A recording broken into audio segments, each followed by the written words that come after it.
Bom dia, Marilu. Olá, Glauco, bom dia a todos os internautas, telespectadores e também nossos ouvintes. Bom, a gente vai falar novamente aqui sobre Covid, Glauco. O Brasil bate novo recorde de mortes por Covid-19. Nas últimas 24 horas, 1.786 pessoas morreram pelo coronavírus. A média móvel de mortes no Brasil nos últimos 7 dias chegou a 1.361. Já são 261.188 óbitos desde o início da pandemia. O Brasil ultrapassou os Estados Unidos na média de novas mortes diárias por Covid-19 por milhão de habitantes, segundo o projeto de transparência de dados Our World in Data, ligado à Universidade de Oxford. E a gente vai repercutir todo esse drama que o Brasil está vivendo nesse momento com Pedro Halal, epidemiologista, ex-reitor da Universidade Federal de Pelotas. Halal, é um prazer enorme tê-lo aqui conosco no Jornal Brasil Atual. Bom dia. Bom dia, prazer é meu estar aqui no Brasil Atual para falar, infelizmente, sobre essa situação muito triste que a gente vive, e eu gostaria já de começar falando desse número que tu acabaste de citar. São 260 mil mortes aqui no Brasil. Dessas 260 mil mortes, cerca de 180 mil delas não teriam acontecido caso o Brasil não fosse um fracasso no combate à pandemia.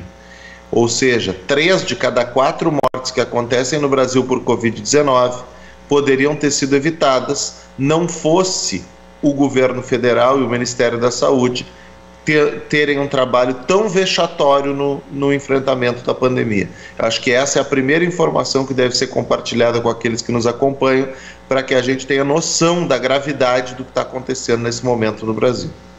Bom, a partir dessa sua fala, Halal, que a gente pode concluir, bom, eu gostaria até que você falasse, esse número de mortes evitáveis, né, como você está colocando, se essas pessoas não eram para morrer e morreram por conta, enfim, da atuação do governo, dessa falta de planejamento, falta enfim, de toda uma coordenação, a gente pode falar em genocídio?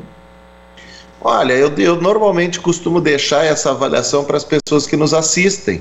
A nossa função aqui como especialista é dizer que 3 de cada 4 mortes não deveriam ter acontecido. E a gente deixa para aqueles que nos acompanham fazerem a adjetivação e o julgamento. Mas na prática é isso. O Brasil não tem uma política de testagem em larga escala que serve para identificar precocemente os casos e evitar a transmissão da doença. O Brasil não tem uma política de rastreamento de contatos, que é aquela coisa, se tu teve Covid, tu tem que ser questionado com quem tu teve contato nos últimos dias, e essas pessoas deveriam ser procuradas pela vigilância também para serem testadas e para serem isoladas, para evitar a transmissão do vírus. O Brasil não tem. Houve uma campanha difamatória que até hoje ainda existe contra o distanciamento social e contra a possibilidade de lockdown em situações específicas. Houve a declaração do próprio presidente de que não se vacinaria e que quem se vacinasse corria o risco de virar jacaré. Houve o boicote à vacinação quando o governo federal sequer respondeu os ofícios da Pfizer, que oferecia naquela época a possibilidade de comprar 76 milhões de doses. Houve uma disseminação insistente, exagerada, de tratamento sem efetividade comprovada. Então, na prática, é isso. O conjunto desses fatores é que faz com que essas famílias estejam em luto, quando, na verdade, não precisariam disso, desde que essas coisas que eu estou falando não tivessem acontecido. Perfeito. Halal, a gente vai repercutir agora com você as falas do Bolsonaro nesta quinta-feira no município de São Simão, em Goiás. Ele chamou as determinações de fechamento de atividades não essenciais de frescura e mimimi. Disse que a atividade essencial é toda aquela necessária para um chefe de família levar o pão para dentro de casa. E ainda acrescentou PORRA. Tem idiota que a gente vê nas redes sociais, na imprensa, dizendo vai comprar vacina. Só se for na casa da tua mãe. Não tem vacina para vender no mundo. Mas onde vai parar o Brasil se nós pararmos? Bom, essas foram as declarações que o presidente Bolsonaro deu em Goiás. e eu gostaria de repercutir com você como é que você vê, né, inclusive o nível aí, né, dessas falas. Primeiro eu gostaria de lembrar que desde a redemocratização do país, nós tivemos então o governo Collor, tivemos o governo Itamar Franco, depois acho que tivemos direto o governo Fernando Henrique por 8 anos, o governo Lula, o governo Dilma e depois interrompido e o governo Temer. Eu pergunto para as pessoas que nos acompanham se eles lembram de alguma dessas figuras fazer uma declaração como essa, só se for na casa da tua mãe. E olha que nós estamos falando de pessoas de espectro ideológicos muito distantes. Então, assim, a falta de compostura de um presidente que não entende que como figura pública ele pode ser criticado, ele pode ser questionado, é bastante assustador e preocupante. O que também eu acho que não pode deixar de ser dito, e é óbvio que nunca os jornalistas acabam conseguindo emendar as perguntas, porque o ataque é desse nível, porque a pergunta seria, mas presidente, não lhe foi oferecida 76 milhões de doses da vacina da Pfizer e o senhor sequer respondeu o ofício? Acabava com o argumento dele. Aí não seria na casa da mãe, seria no Palácio do Planalto que sentou em cima do ofício. Então, assim, é uma retórica agressiva que tenta criar cortinas de fumaça, como sempre tem sido, para não ficar escancarado o fracasso absoluto brasileiro no combate à pandemia. Essas 260 mil famílias que estão de luto, que nunca vão ter conforto para suas dores, essas famílias mereceriam um pouco mais de respeito do que uma declaração como essa. Mas nesse momento não é possível que isso aconteça. Eu escrevi um artigo um dia desses, lembrando aquela frase do Tom Jobim de que o Brasil não é para principiantes, muito menos o cargo de presidente da República, né?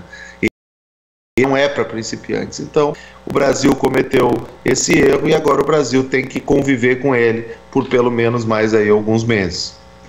E agora, Halal, você assinou um termo de ajustamento de conduta, TAC, né, depois de críticas ao presidente Jair Bolsonaro, numa transmissão que você fez.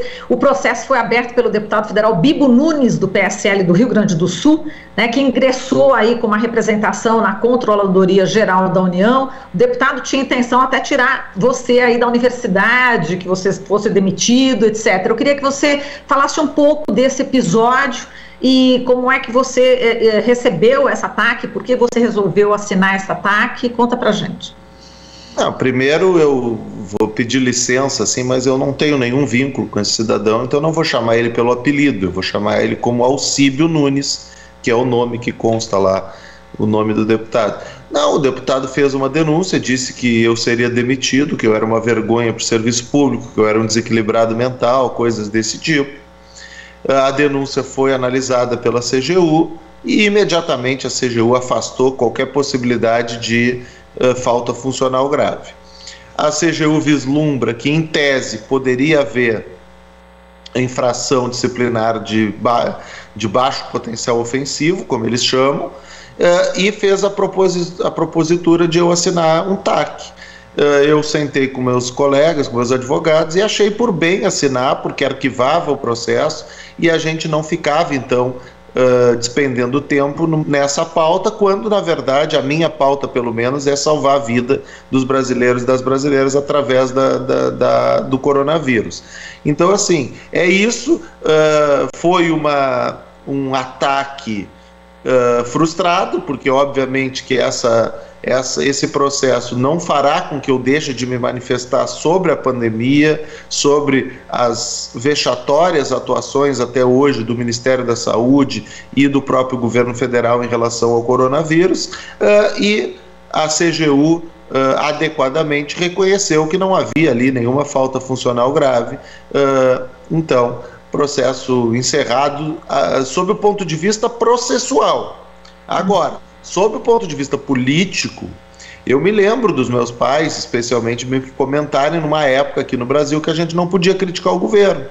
Houve épocas no Brasil em que isso acontecia. Eu vivi pouco, eu era nasci em 1980, então eu não vivi o auge dessa época, mas a gente espera que nunca mais tenhamos aqueles momentos no Brasil. Então, assim como ontem o MEC recuou naquele ofício vexatório de dizer que tentar censurar manifestações políticas nas universidades, muito provavelmente nas próximas semanas vai recuar também em relação a essa tentativa de censurar professores universitários, que obviamente caracteriza um momento de exceção. Agora, falando em manifestações, né, Halal, agora, mas do outro lado, não dessas reivindicações exatamente justas, a gente teve hoje aqui, já pelas 5h30 da manhã, aqui em São Paulo, um protesto contra a fase vermelha em São Paulo, que entra em vigor a partir deste sábado. Caminhoneiros protestaram na Marginal, estão protestando na Marginal do Tietê, na região do Cebolão, próximo à rodovia Castelo Branco, também em direção à rodovia Ayrton Senna. O recado numa faixa era: fora Dória, abre já. Né, o reflexo desses problemas já está atingindo a cidade, Marginal do Pinheiros também com problemas no trânsito, e a gente vê parte, então, do setor econômico brasileiro boicotando também ações, né, que seriam também importantes para conter a Covid. Como é que você analisa também esse boicote? Olha, as manifestações, e eu sempre defendo a liberdade das pessoas se manifestarem. Então, a manifestação, em geral, sempre é bem-vinda, exceto se a manifestação está causando uma situação de risco sob o ponto de vista da saúde pública. Aqui em Pelotas, no Rio Grande do Sul, por exemplo, em dezembro, o proprietário de uma loja organizou e discursou numa manifestação quando a cidade estava em lockdown, causando aglomerações. E, nesse caso, isso é absolutamente inadmissível. Se os caminhoneiros estão protestando, mas estão respeitando o distanciamento, estão tomando os cuidados necessários, acho que faz parte da democracia. Agora, se essa manifestação envolve também o desrespeito aos protocolos sanitários e coloca em risco a vida de milhares de pessoas, essa manifestação, infelizmente, não deveria estar acontecendo. Agora vamos falar um pouquinho sobre as variantes, Halal, o risco delas, né, que estão predominantes aí, a gente está vendo o noticiário em 6 estados, o que se sabe dessas variantes? Olha, na verdade, assim, não é surpresa que um vírus tenha variantes. Então, isso eu acho uma primeira coisa para as pessoas que nos assistem, até um pouco no sentido de tranquilizar. Não é especificamente a minha área, eu não sou infectologista, virologista, imunologista, mas assim, não é uma surpresa que um vírus tenha variantes. O problema das variantes é um pouco da relação, e aí tu vai notar o que eu quero dizer, um pouco daquela coisa do que veio antes, o ovo ou a galinha. Porque o problema da variante é isso, né? O que acontece? As variantes aumentam a circulação do vírus. Esse é o grande problema dela, porque elas são mais transmissíveis. Só que, por outro lado, quanto mais o vírus circular, mais chance de criar novas variantes. Então tem uma relação de causa-consequência, mas também vice-versa, que faz com que as variantes sejam uma grande preocupação, porque pode gerar uma bola de neve. Nesse momento, o que a gente sabe é que essas variantes, elas são mais transmissíveis. Temos um momento no Brasil em que a população adulto-jovem tem sido mais afetada pelo vírus e ainda se está estudando se essas novas variantes são mais agressivas nesse grupo etário ou se é simplesmente pela quantidade de pessoas. Isso está sendo estudado pelos pesquisadores e em algumas semanas provavelmente a gente vai ter respostas mais definitivas. Perfeito. E Halal, o Procurador-Geral da República, Augusto Aras, ele abriu uma apuração preliminar para averiguar também se há indícios, né, de que o ministro da Saúde, Eduardo Pazuello, tenha cometido os crimes de falsidade ideológica, fraude processual. Como é que você está vendo também esse encaminhamento em relação à atuação do ministro da Saúde?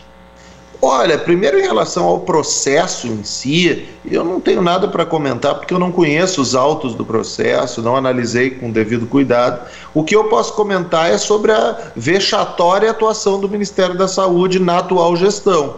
Esse é um comentário científico que eu tenho que fazer.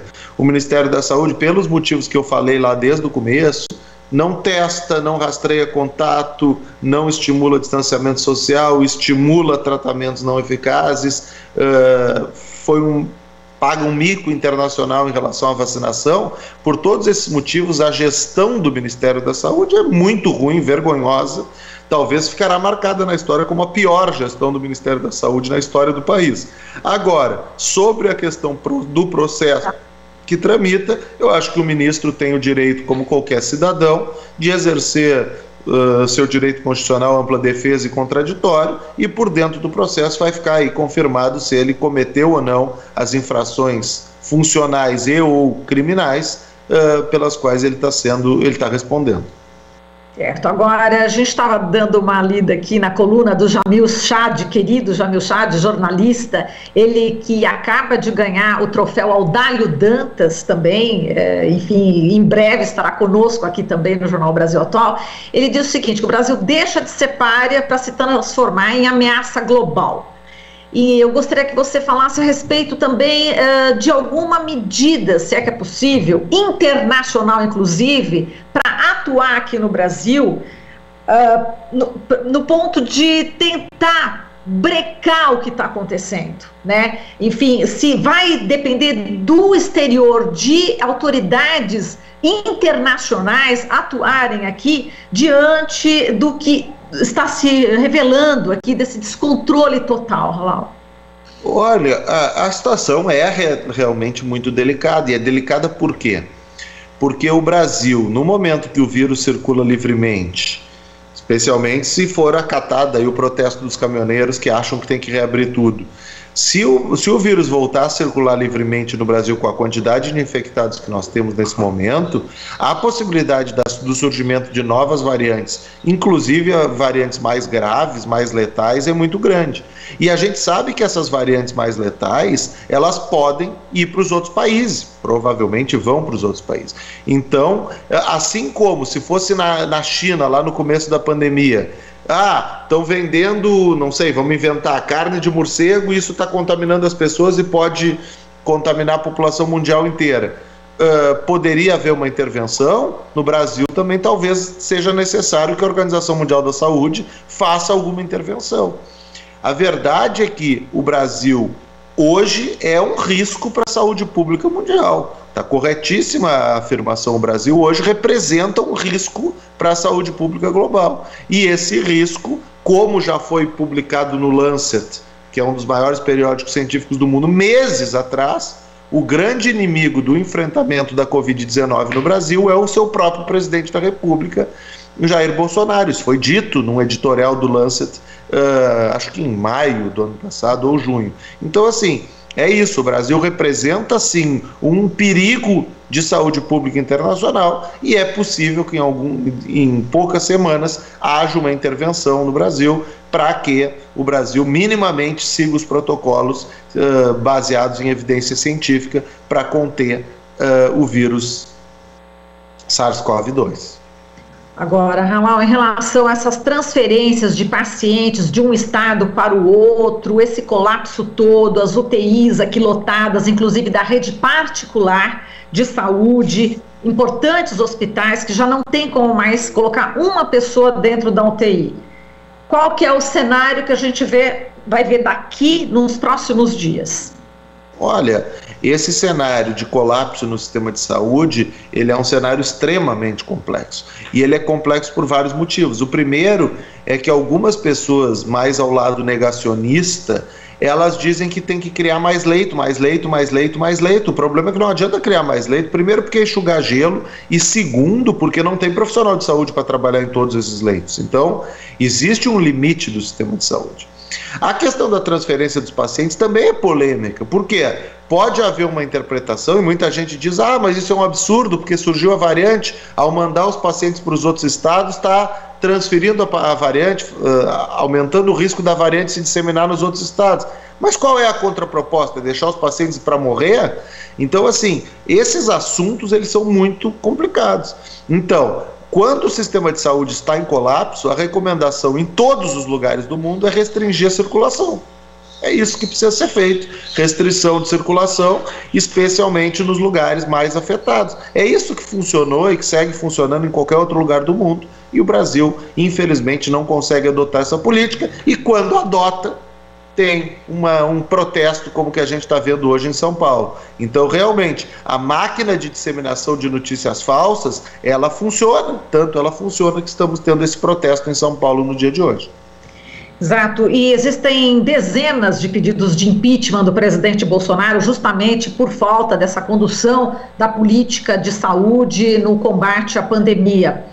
Como é que você vê também essa possibilidade, né, do impeachment? A gente sabe que já na Câmara e no Senado existem pessoas que estão na liderança que já estão praticamente, fechadas com o presidente, né? Mas, de qualquer forma, essa possibilidade de impeachment seria uma possibilidade nesse momento, inclusive? Olha, assim, eu não conheço o teor dos pedidos em detalhe, então eu tenho um pouco de dificuldade de comentar especificamente sobre os pedidos, esses 70 e poucos pedidos que existem. O que eu conheço é o fracasso brasileiro no enfrentamento da pandemia, o fracasso brasileiro na pauta da educação, todas essas características do atual governo. Eu tenho uma frase que eu uso sempre, e não tenho motivo para não usar nesse momento, que governo ruim a gente troca eleitoralmente, a gente troca nas eleições, tem que ganhar no voto, se o governo é ruim. Agora, se o governo comete infrações graves, aí existe a possibilidade de impeachment. Então, quando aconteceu um impeachment alguns anos atrás da presidenta Dilma, é uma característica que, na minha opinião, causa um grande dano à democracia, porque o impeachment da presidente foi causado por uma percepção, e é uma percepção justa, as pessoas podem ter essa percepção de que o governo não ia bem, mas não tinha razão, fundamento jurídico para o impeachment. Agora, nesse momento, é a mesma posição que eu defendo. Se houver fundamento jurídico para o impeachment, que se abra o processo. Se não houver fundamento jurídico, que se vença nas próximas eleições, para que a gente feche de uma vez por todas essa história triste, esse capítulo triste na história do Brasil. Tá, você falou em educação, só para a gente terminar, Halal, seria importante as escolas permanecerem fechadas nesse momento? Olha, vamos finalizar então com um dos temas mais polêmicos de todos. As escolas, elas têm que abrir nesse primeiro semestre. Não há dúvida nenhuma que tem que ter aula presencial nesse primeiro semestre. Os prejuízos causados para as crianças, especialmente de tanto tempo sem aula presencial, estão quase chegando no ponto de superar os benefícios do fechamento das escolas. Mas é óbvio que não pode se fazer isso no momento em que a curva está crescendo e está nesse momento absurdo que está hoje. Então, com a devida responsabilidade, serenidade, é necessário esperar essa curva estabilizar, depois ela começar a descer, e neste momento, quando tivermos aí umas 3 semanas de curva descendente consistente, aí a gente pode então trabalhar com a possibilidade de já reabrir as escolas e ter aulas presenciais. Eu não sou daqueles que defende que a escola jamais tinha sido fechada, isso é postura de negacionista, mas eu também não sou daqueles que entende que a escola só pode voltar quando tiver vacina para todo mundo. Até porque até hoje nem tem vacina para criança. Então nós vamos esperar o quê? Mais 1, 2 anos sem criança na sala de aula? Não dá. Então as aulas têm que voltar, mas não é nesse momento de descontrole da pandemia que a gente vai fazer isso. Tá certo, Halal, a gente agradece demais aqui a sua participação, muitíssimo obrigada, viu? Até uma próxima, tá? Até a próxima, eu que agradeço, foi um prazer participar. Prazer é o nosso. Tá aí o Pedro Halal, epidemiologista, ex-reitor da Universidade Federal de Pelotas, no Rio Grande do Sul. Você está ouvindo Jornal Brasil Atual. As notícias que os outros não dão.